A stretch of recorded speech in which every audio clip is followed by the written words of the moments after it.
it's a way to put some responsibility on your crew, because your team, they know exactly what to do. They are trained. There's no place occupied in my airplane to perform my flight, to deliver my project, which is the flight from A to B to within a safely and comfortable manner with my passengers. So there's no occupied seat by a crew member who just sits there. So everybody has to do their job, and in this way of splitting the responsibility on each person in your crew, this will make them more responsible.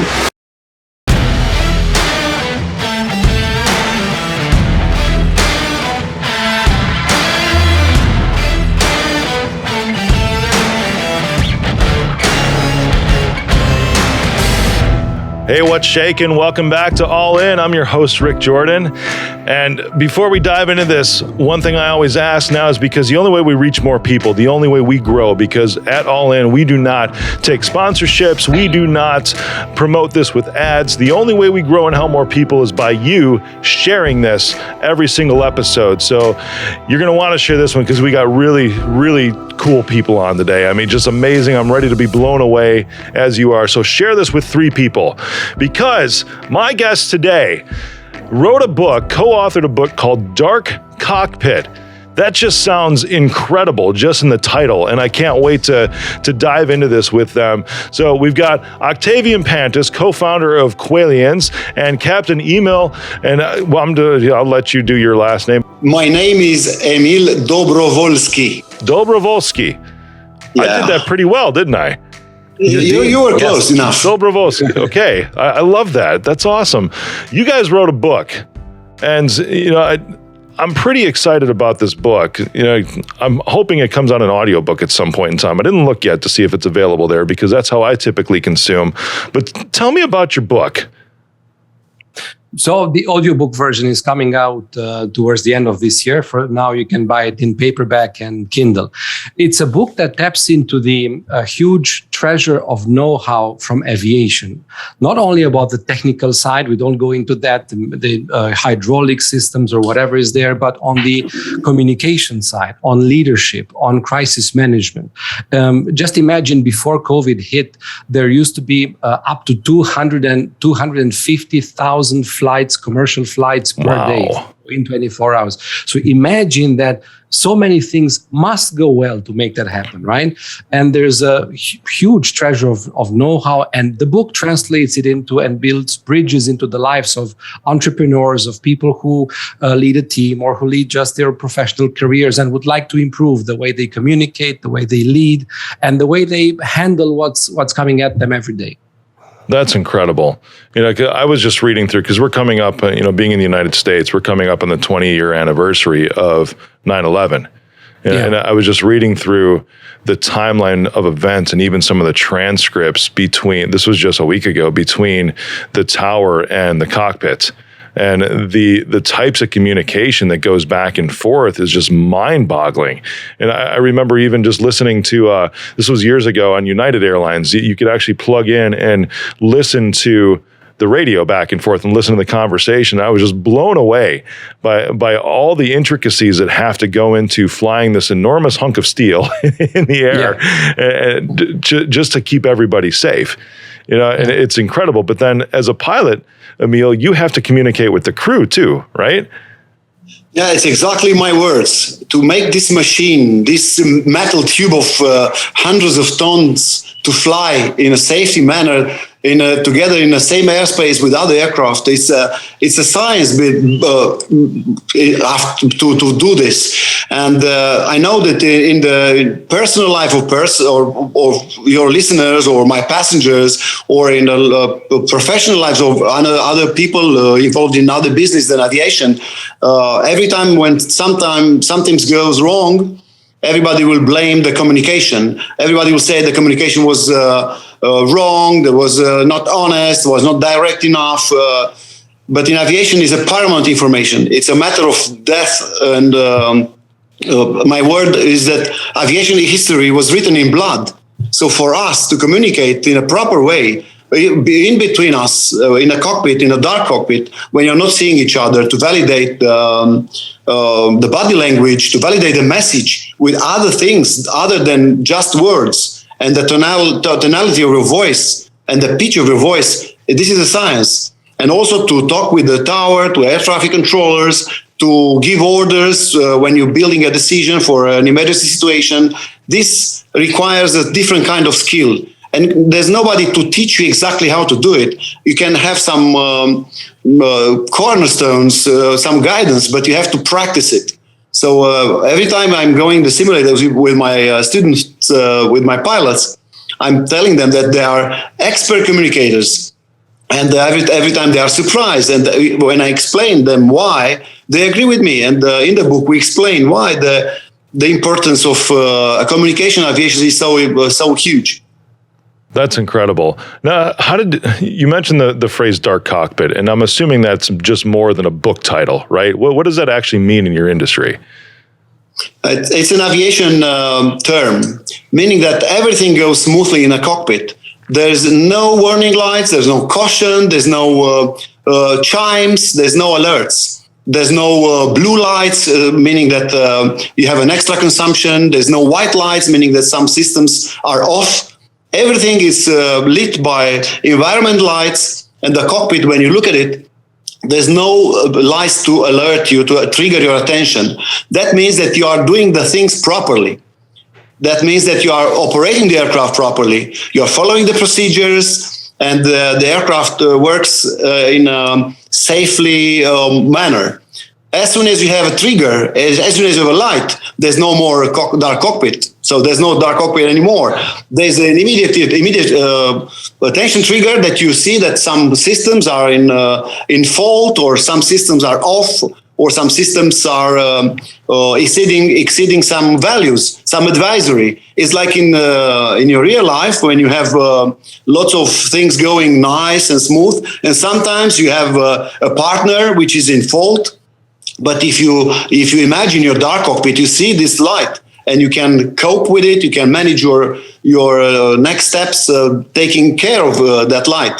So the whole book is a bridge between the aviation know-how and knowledge through the business industry, to the other industries, to the business, to management, to leaders. They want to lead their teams. To young people, they want to develop their skills. For students, they want to become more advanced in what they are doing.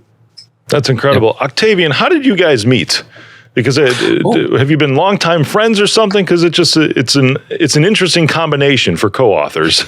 Yeah, we met about it must have been 12 years ago. I was flying with my family, and I was surprised that as soon as we took off, the captain addressed the passengers, and we could understand everything he said. You know, I'm sure you've been on flights where captains go like something, like they hold their nose or something like, well, no more flight temperature, and then we're about 150 miles away from landing, and we're going to descend to 2,000 feet, and we need your seatbelts on, and I don't know. Yeah, no, I'm hearing it. I hear them. Yeah, so it's like gibberish. You've been there. Yeah. And our readers have for sure experienced that. So I was very surprised that we could understand everything that the captain was saying. And not only that he was announcing altitude and speed and whatever, but he told us what we can see on the right-hand side of the plane and all those things. So I asked to say just hello to the captain. And I found out it was Emil Dobrovolschi. We stayed friends, and then because we have an international training and consulting company, sometimes we invited him to address audiences. This was way before COVID, to talk about stories from aviation and lessons learned. And I was in the room just to make sure everything was fine. And every single time, the audience was very impressed, and the audience was left with a lot of food for thought. And I could see that there's a lot of value for us as non-pilots in what he was sharing. So we stayed in touch. And about 3 years ago, we said, Emil, you have to write a book, because there's so much know-how there, and it's so nice and so meaningful and so nicely presented. And then he said, Octavian, why don't we do it together? Because I wrote I'm a best-selling author of a number of books, one on productivity and work-life balance and future of work. So we said, fine, let's write it together. We spent about 1 year working on it. For me, it was fascinating to discover on purpose what's going on behind the scenes, and we've placed all that in the books. If I may, let me just give you a quick example. So imagine there's an emergency landing, and the plane has landed. Maybe there's an engine on fire and everybody needs to be evacuated. And the question is, of all the things that need to be done, what is the captain doing? And the answer is, the captain is doing nothing of all that. The co-pilot is very busy. The co-pilot is checking everything and communicating and pressing all the buttons. The flight attendants are very busy, attending to the passengers, making sure everyone's fine, preparing the exits. But the captain, what does the captain? By system, by design, they don't overwhelm the captain with jobs, with tasks to do in that moment, but they allow them, the captains, time to, this is what you may have heard Emil earlier say, we build a decision. Now, that's not usually the way you phrase it, but that's what they do. They take into account what's going on, where's the wind, where's the engine, where's the fire, where's everything, and they build a decision. And by contrast, if you look at businesses, in a crisis, in an entrepreneurial company, who's the busiest in the room? It's usually the entrepreneur, right? They make all the phone calls, they talk to everybody, they want to have a say in all the details. So there's a huge contrast. In aviation, by design, they're left non-operationally busy so that they can think and take a step back and decide what's the best thing to do. And there's a huge learning just in that example, there. So that's how we met, and that's how we came to work together. That's a great lesson in leadership. Because Emil, yes. I was just talking with one of my board of directors, one of my directors on my board the other day, and he was coaching me, because I'm like, we have these initiatives that are coming up, and it's a little daunting with some of these things. And he goes, I'm going to give you one sentence that's going to change your life. So write this down and then read it every day when you feel overwhelmed, whatever it is. And he goes, ready for this? I'm like, okay, give it to me. I'm a little skeptical at the point, but I mean, he's a great mentor to me. He's on my board, and he's a great mentor to me also. And he goes, most of your goals do not require your action. I was like, huh. He goes, read it back and replace with my. So I said, most of my goals do not require my actions. And I was mind blown, because in that moment, I felt like I could breathe. And it allowed me to zoom out and take a look at things that were going on, and if everybody else completes the task, like what they need to do, communicate with the tower, for the flight attendants to secure the doors, exactly what you're talking about, and you're saying, Octavian, and that Emil was explaining this to you, right, Emil, and that this is by design in aviation, right? Yeah, because look, it's a way to put some responsibility on your crew, because your team, they know exactly what to do. They are trained. There's no place occupied in my airplane to perform my flight, to deliver my project, which is the flight from A to B within a safely and comfortable manner with my passengers. So there's no occupied seat by a crew member who just sits there. So everybody has to do their job, and in this way of splitting the responsibility on each person in your crew, this will make them more responsible. They will be more involved, and they will care more about the outcome of the project. And I'm talking about a normal flight, because, of course, in emergency situations, it's a little bit different. You have to act. You cannot sit there. I will just put my chair back in my mind to have a better overview, to see everything, to build a better decision than just flying with the aircraft in front of my eyes and trying to take all the decision like an orchestra man.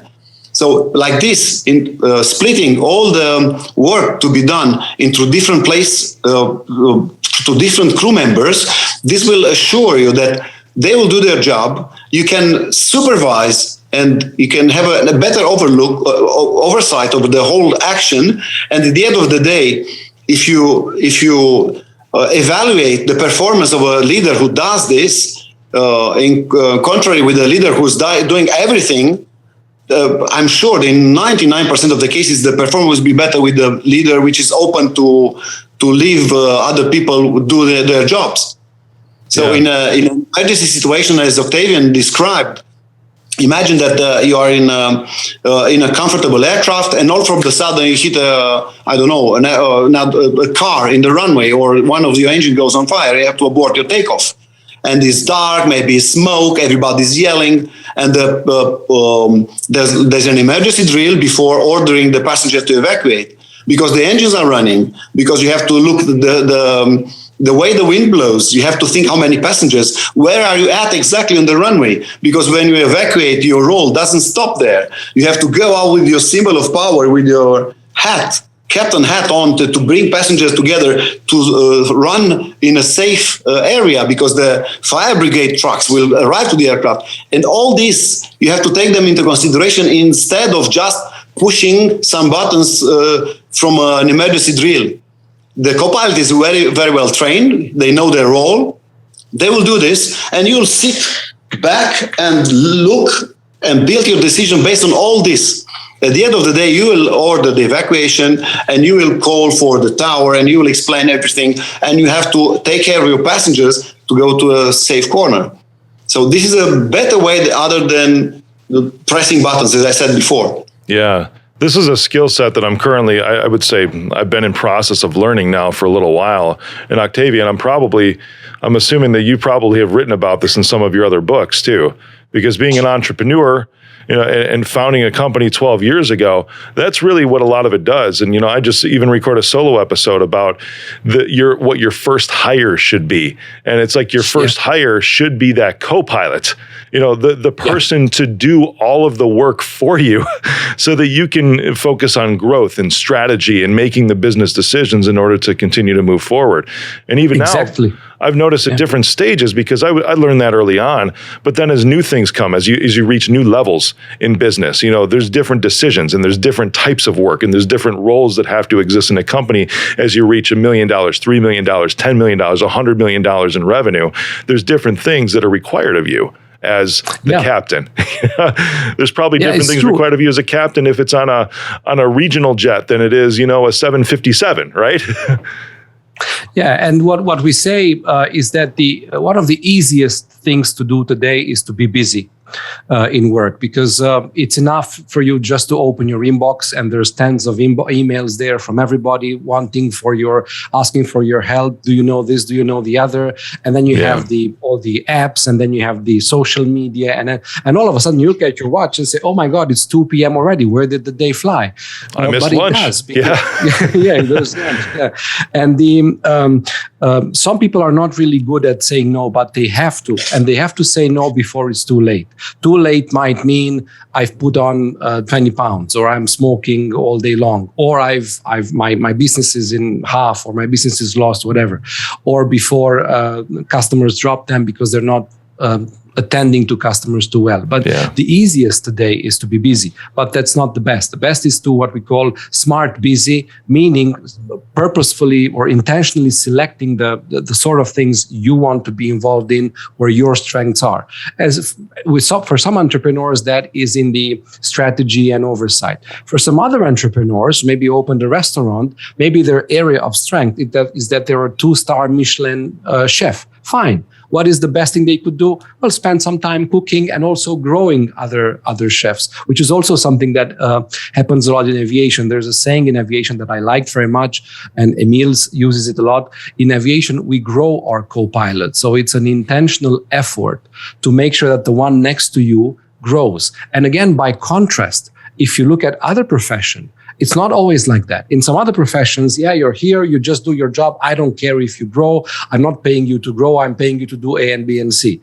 And in some other professions, where there's a pyramid, I realize that there's not enough place at the top for both of us, so I will do whatever it takes for me to get ahead first. But in aviation, it's a discipline of captains to grow their co-pilots, because then they are a better team and they can better face whatever comes at them at 39,000 feet up in the air. Emil, how do you do that? How do you grow your co-pilots? First of all, you have to be an example as a leader, because imagine I meet a new team every day. So I have to be the leader of a brand new team every day, not just their boss. So I have to lead by example. I'm always the first in my briefing room. I'm already briefed myself when I start the briefing. I'm not starting in front of them, looking on my papers, how's the weather, how many passengers, what's special about the flight. So to grow up a co-pilot, first of all, you have to be to show a high degree of discipline. You have to follow the procedures always. You cannot tell, I'm an instructor for the last 18 years. I'm an instructor with the European Union Aviation Safety Agency, the FAA in Europe.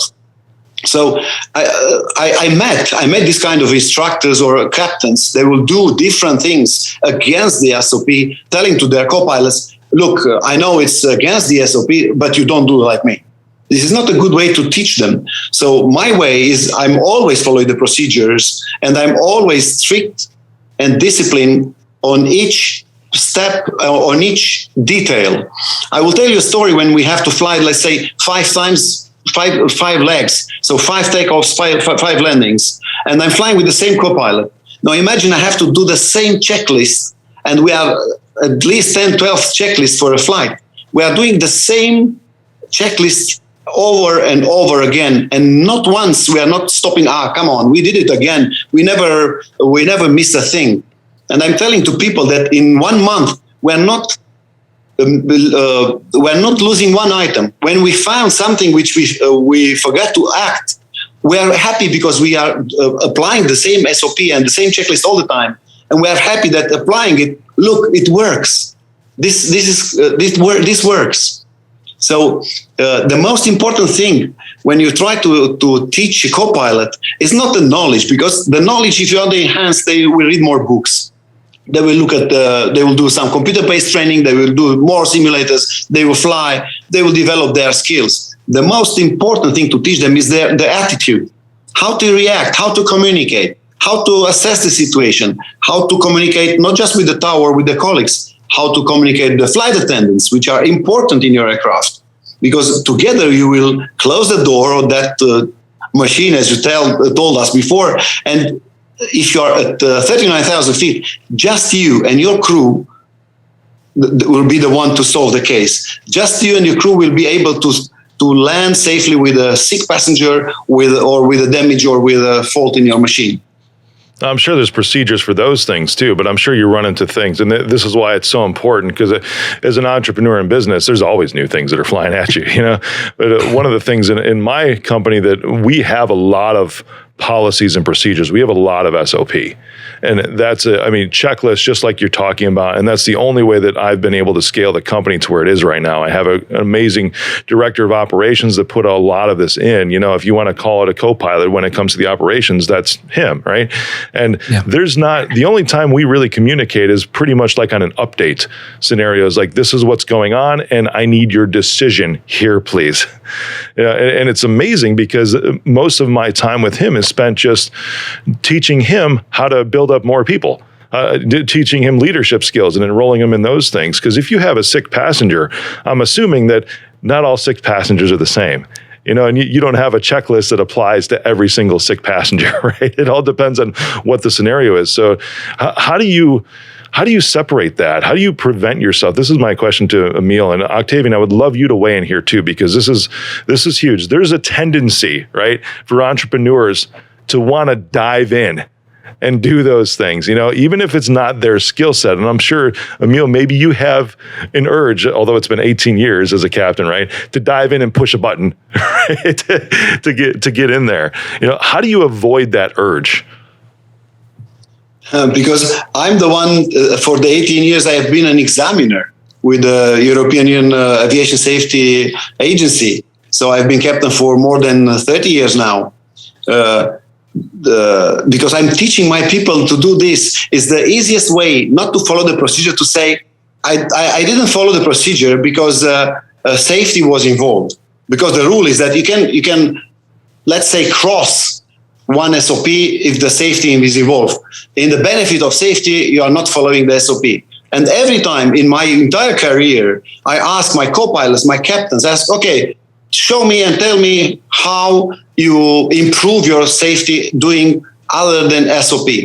This is one thing. So maybe in my entire career, I heard about one story when a captain didn't follow the procedure and he was able to save the day.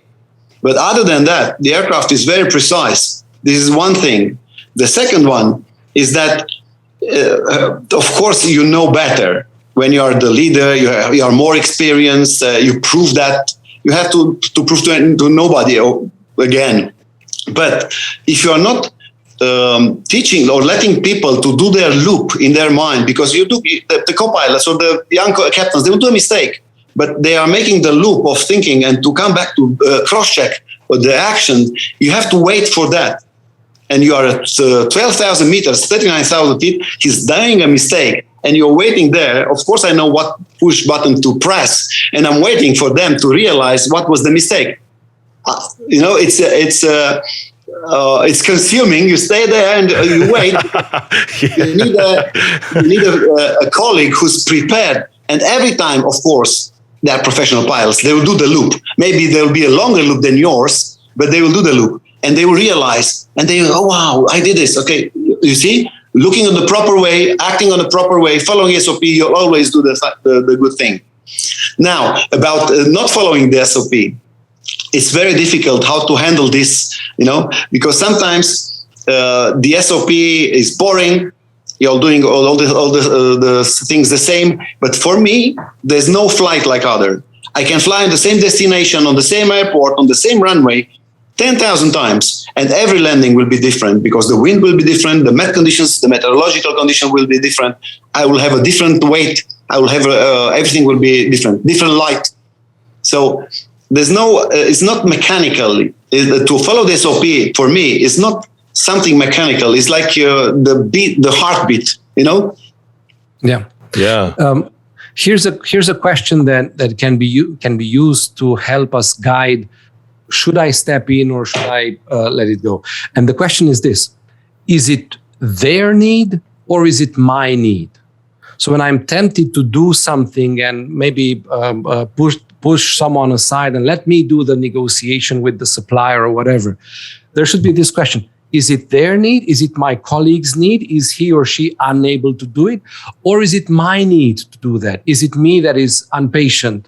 Or is it me that is thinking something like, oh, I used to be in charge of suppliers a gazillion years ago and it was fun talking to them. I want to do that again. It means it's my need, but it's not. So only act going over someone when it's clear to you that it is their need to do so. Maybe they're incapacitated, maybe they're overwhelmed, they're too tired, they're whatever, they're new on the role, then sure. But otherwise, if it's not their need, if it's just your need to do something different today or to just get involved or to whatever, then it's best to just stay aside and leave it.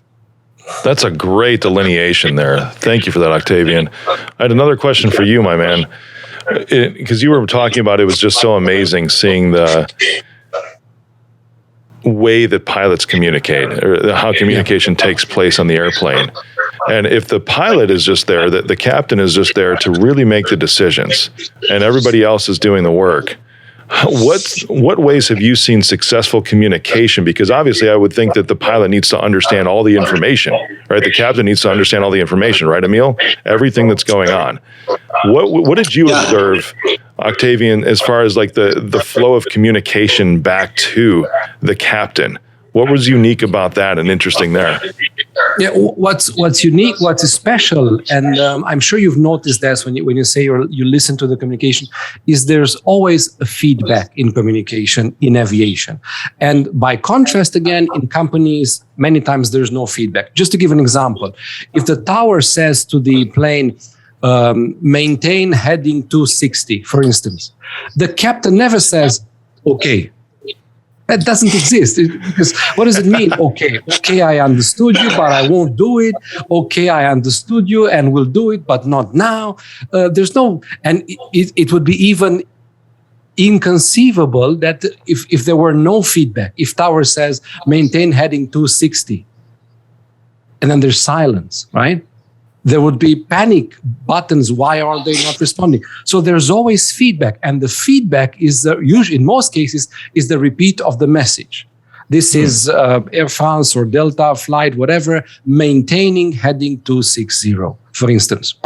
Now, what happens in companies? There's a meeting, and maybe a manager presents something to the team. It might be a live meeting or a Zoom, Teams, whatever it is. And after 15 minutes of presenting, the boss might say something like, okay, did you understand? What does everybody say? Everybody says yes. No one says, no, excuse me, I'm the village idiot. I didn't understand. Before you fire me, could you? No. Or another question might be, okay, that was it. Do you have any questions? And again, people say, no, everything's fine. Now, that does not mean that they understood exactly the message and the meaning and the nuances that I wanted to convey. And for me as a boss, if I have just done that presentation, it should be unclear to me what's in their mind. So the best thing to do is maybe let's have a 5-minute wrap up of the session. Who would like to say what were the main ideas for today's call? And then somebody says one, somebody says another. And if all the 5 ideas that you initially had in your mind are being said by them, then at least you know that you're on the same page. Or you could ask someone to do the summary, but what happens is I do the presentation and then I say, okay, I'll send you the summary by mail. So it's also from me to you. And again, there's no feedback. So if there's one immediate learning that everybody can do is make sure there's feedback. And if you don't understand something, make sure you say something about it. In tower, it could happen that the tower says something and there is overlap. Somebody else was talking. It does not help anybody to say, no, I don't want to appear stupid and ask them to say again. No. Say again, please. And the tower will say again, please, because it's their job to do that. So whenever we receive a message and we're not quite sure what it means, we should ask, for instance, somebody says, okay, Octavian, let's have an event with customers now before the 4th or 5th wave or whatever wave hits. Let's have a party with customer. Octavian, I want you to be responsible. Make sure we have a great party. Okay, but what does it mean, a great party? Because to someone, a great party might mean that we have 4 cellos in the corner of the room playing nice, silent music, and we have some good food. To some other people, there would be absolutely no cellos involved in the party. The music would not be in the corner and will not be too silent. Talking about cellos. I know, right? Look at that. There's a cello right there. Octavian, do you know that? Did you know that was in the room? Yeah. So a good party for me would just involve scotch. Yeah. That's it, and I'm good. Or let's make sure the customer is happy. Of course, let's do that. But what do you mean by that, boss? What do you mean? Because I can give the customer a discount of 100%. I'm sure they'll be happy. Is that what you meant? No, that's not what I meant. Okay. So feedback, and whatever it is that you're not sure, it's ask them to say again and ask them to say what they mean. That's fascinating to discover that, we see captains in the airport and they have their hats and everybody looks for them, whoa. But they do not think for a second that their authority is diminished if they ask the other person to repeat the message or if they give feedback 100%. They understand it's part of their job and they do it. Yeah, and this works in the cockpit on the intimate level as well. When I'm in the cockpit and I hear my co-pilot yelling at me, landing gear down, I will realize in a second that he commanded that before twice, and I was too much paying attention. I was too concentrated on other items that I didn't hear it. I will never be upset of it because the communication is impersonal in a cockpit. The feedback itself, feedback, it's a criticism. But in aviation, the criticism is a gift. So every time when the co-pilot tells me speed, that means that I'm not keeping the speed I told him I will keep. I have 10 knots more or 5 knots less than I agree with him to keep. So the speed, it was only one answer from me. I have 16,000 hours, maybe he has 200. When a co-pilot tells me in the cockpit speed, I will immediately respond correcting, and I will adjust my speed. So the communication the feedback and communication is also impersonal in a cockpit. It's very important. That's got to be pretty important in business too, right, Octavian? That it's yes. impersonal. Yeah. Yeah, and sometimes we're too quick to interpret and to find scenarios that are not there in whatever email. Some people read an email and explode because they read it. Maybe I am tired or I am angry because of something else, and I read an email from a colleague or a customer, and I go, oh, but that's just me adding meaning that maybe was not there. Again, what's the best thing to do? Whenever is something unclear, reply, or even better, call the person, because it's a richer communication than just email or Slack or whatever, and say, hey, I got the email, could you give me more details? And then they'll say, oh yeah, it's just minor stuff. Okay, so there's no reason to panic. That's something that's lost in business these days because everyone depends on Slack so much. I mean, even internally we use Slack or text messages, and it's always just pick up the freaking phone. Exactly. You can't mistake tone when you just pick up the phone. Well, look at that. I just rhymed too. Gentlemen, you both are amazing. Where can we find the book? Is it on Amazon or anywhere we can buy books? Yeah. You can find it on Amazon. You can find it on Barnes & Noble, Apple Books, and so on. If you go to darkcockpitbook.com, you can download a free chapter and read it. It's the name of the chapter is A New Crew Every Day. And it's a very interesting chapter. And the book is available paperback and Kindle, and maybe audiobook towards the end of the year. Just absolutely incredible. Emil, Octavian, thank you for today. You've inspired me. I mean, a lot of things that have been resonating with me over the past year or so, you've just brought up today, and I appreciate you guys. Incredible work. Thank you. Thank you very much. Congratulations for all your achievements, and good luck for it. Thank you, my friend. Thanks.